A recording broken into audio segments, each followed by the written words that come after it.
My name is Mary Zicafoose.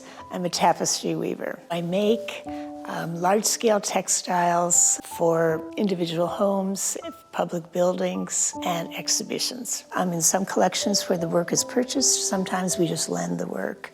But my work has been hung next to Andy Warhol, next to Mark Rothko, so I've been in good company. A big part of what I do is teaching as well. Omaha has been a great base for me going in and out around the United States and out of the country to teach textile techniques. My undergrad degree was in photography. I went to grad school in clay, and somewhere along the line I sat behind a loom. Never ever imagining that I would spend my adult life as a weaver.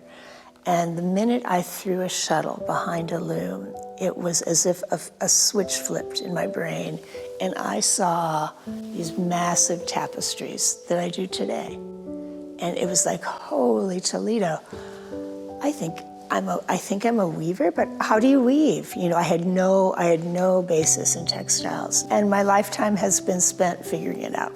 I do a textile process called ikat. It's an old ethnic technique. You take strands of yarn and you stretch them and you wrap them with a resist, and then you dye them and then you unwrap them, and each strand of yarn is coated with different colors. And then when you put all of these strands of yarn together, maybe like 100,000 of them or 50,000 of them, an image is revealed.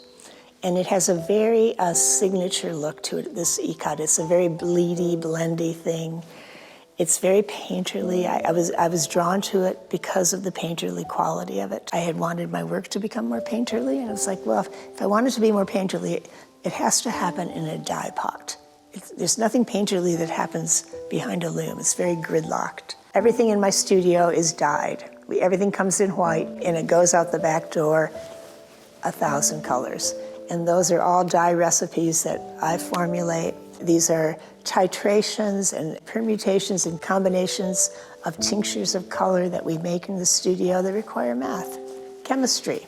Who knew that I would lean so heavily on these skill sets? Years ago, before anyone was doing any ikat or anything was written about it, I kind of stumbled into it and just bit by bit taught myself a technique that now I have traveled the world visiting countries that do ikat, working with people that do ikat, and it's become a really powerfully beautiful technique that I use, and it's kind of the mainstay of my work.